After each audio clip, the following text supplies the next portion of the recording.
Hi students, how are you? Uh, Today we are at fourth lecture on C++. Mainly we are going to discuss about static. Okay, let's start. It's a brief about myself.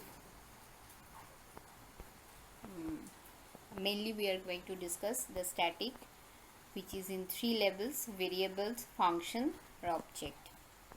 Okay, let's start. Static variables. Static variable, it can be in function or static member variable in a class. So as variable declared as static are initialized only once and they are allocated space in separate static storage, so the static variable in the class are shared by the object. Always remember one thing: if you see the memory layout, like this one is text area, this one is data area, and this part is considered as free pool of memory. This one is considered as free pool of memory, and here this is stack, and here this one is heap. Heap grows in this direction, stack grows in this direction. And here in this data part, I will discuss the memory layout later, but just remember, in the data part, it is initialized data area, and this one is uninitialized data area. Here only the static and global data stored. In data area only the static and global data stored. So when we are going to discuss about the static area, this is not actually stored in stack area. This is stored in the data area. If it is initialized, then it will be stored in the initialized data area, or it will be stored in the uninitialized data area. Okay. First, we are saying one thing: when the static variable and the static variable is in the function. See this here. I have a function f1, and within f1 a static variable I equals to 10. Now when I am writing that test ob, the object is created. Okay, and ob dot f1, first time this one will be called, and here you can see that the output will be 10, because here the static I is initialized, then the cout I, then I plus plus. Again you have created another object, mind it, you have created another object and you are writing ob dot f1. That time you can see though the objects are different. We know that every time for object memory is allocated.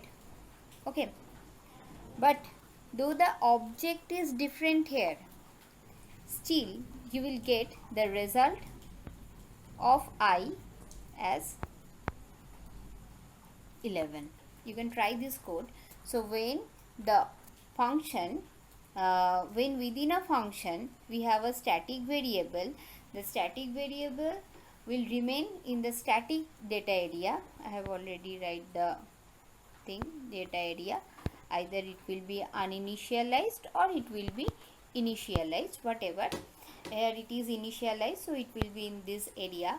Whatever it is, for different objects, still the value of I will remain. That means from one space this will be shared, and for this reason we are getting 10 for first time and 11 for the second time. I think you have the concept of static in C also. So C, the storage class, static storage class, from there you can get the concept clearly. Now static member variable in class.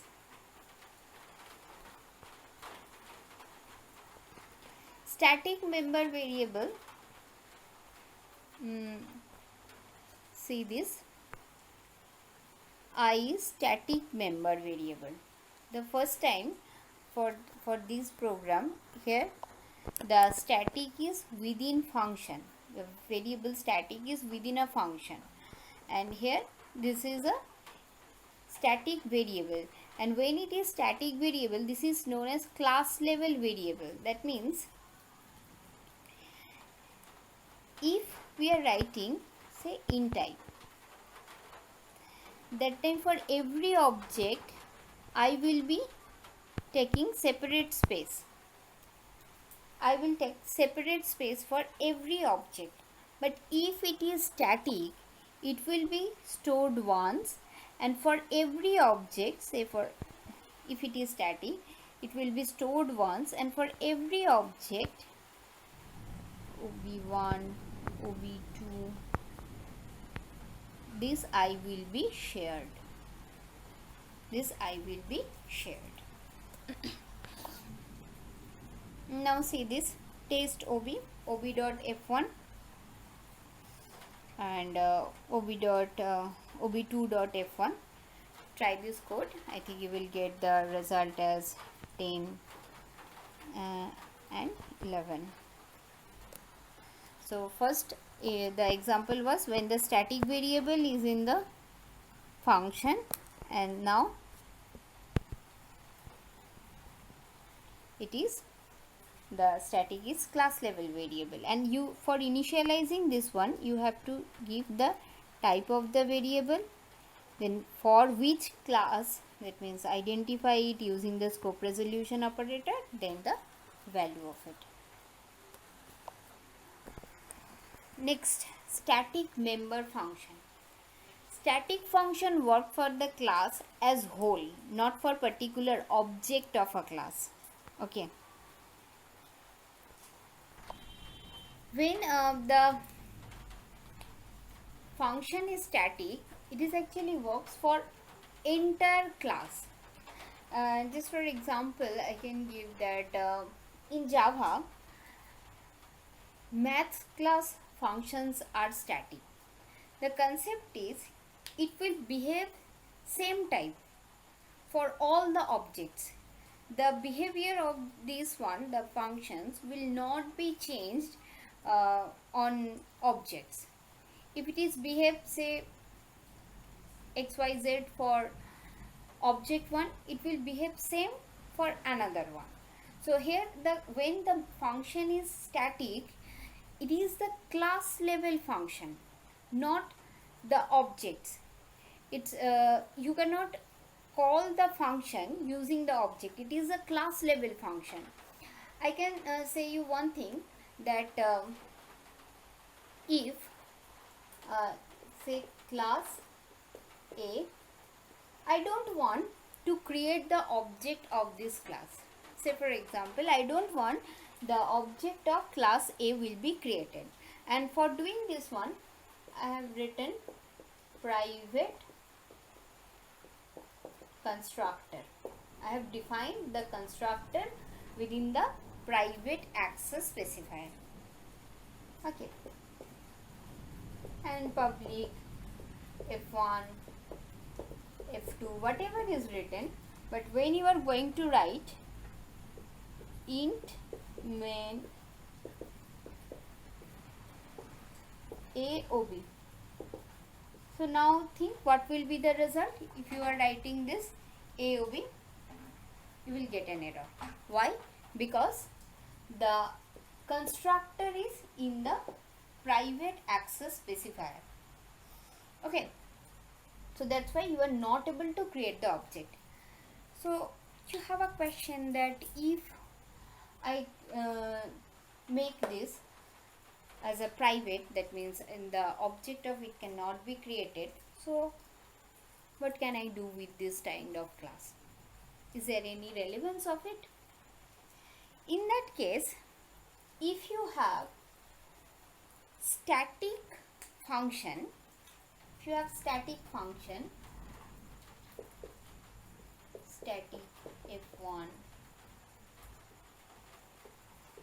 static f2, like this, so without creating object, you can call the function. So in that case this is relevant if you don't want to create the object of you, if you want to restrict it, but some functions of it you want to be used, you can make it static. So this is a class level.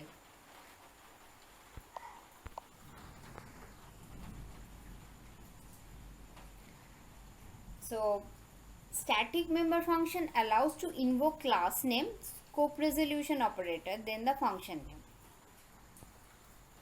See this. Actually its scope is not limited to the objects. It's class level. Try to understand. This one is class level. What is this? Here I have created the class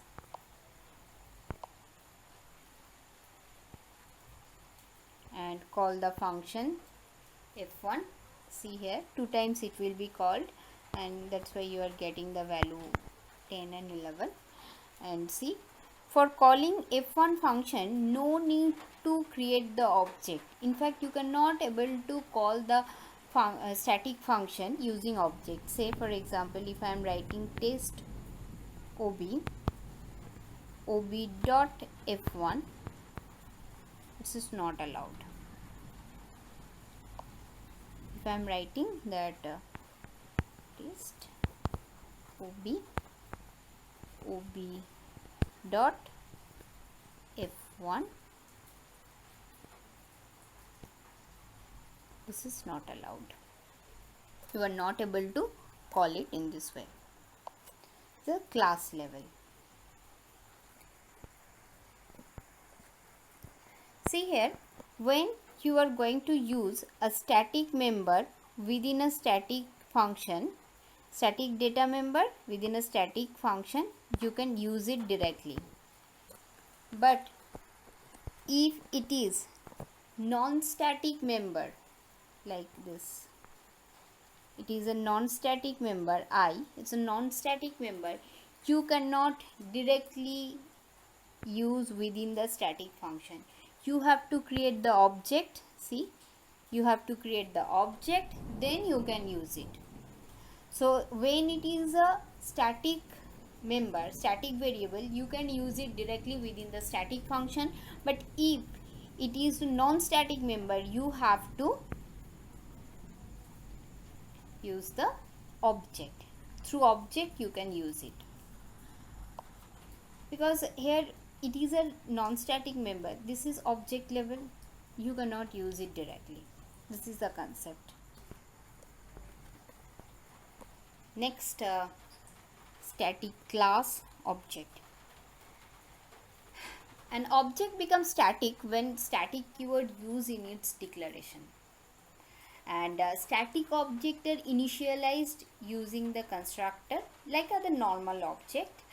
And static object is destroyed at termination of program. Mind it, termination of program, not only the scope of the object is gone, okay, now it will be destroyed. Not when the program will be terminated, then the object will be destroyed. See this one. Okay, I have not given anything.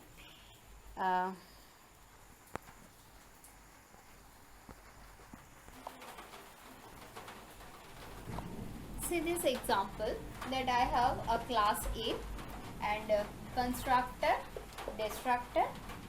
Then if I am writing constructor message, a destructor message is given. If I am writing that A O B, okay, and within a block I am writing this one. You can see that first constructor will be called, and then because after this bracket the scope of the object is gone, and so we can see the constructor and destructor here. Now if you are writing, say for understanding this one, I'm writing dot dot dot, and again I'm writing within another block. Within another block I'm writing A OB1, and before this I am writing static A OB1. Now you can see, so for understanding this main, now you will get, for writing static A OB1, first it will call the constructor. Next, the destructor will not be called, the main will be called. That means this part will be executed, and then you will get main, then you will get destructor. So see, when the program is ended, that time you can see, that time the destructor will be called. But in case of normal object, when the scope is gone, the destructor will be called. But in case of static object, if it is static AOB, though it is written within a block, can you see this? So I am writing it within a block, static AOB. In normal case, when the end of this block, the scope of A is gone, but it is not like this. When the program is ended, that time the destructor will be called.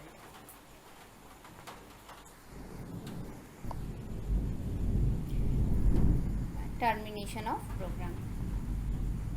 Okay, we have some question, some MCQs.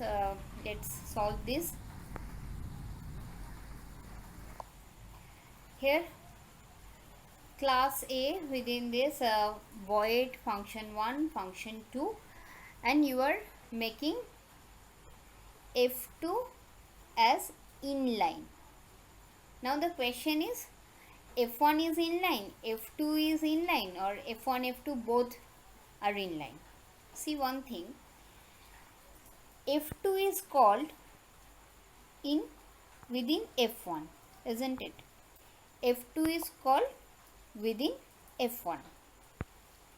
If you are making F2 as inline, that time obviously the F1 will also be a inline function, because entire code will be copied. So yeah, the answer will be function A, function 1 and function 2 both are inline function. Next, statement, true and false statements about the inline function. Okay, see, static function of a class can be called by class name using scope resolution operator. Yes, it is true. Next, static function can receive both static and non-static data member of a class. Yes, it can receive, but for non-static data member we have to use the object, you cannot directly call it. And static function is not the part of an object of a class. Yes, it's true. So all of these statements here are true. Sorry, the question is there's some modification will be there.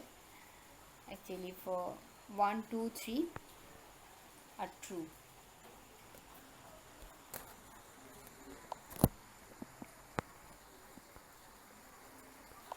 So if you have any question, you can ask me in comment box. Okay, today bye, we will meet next time.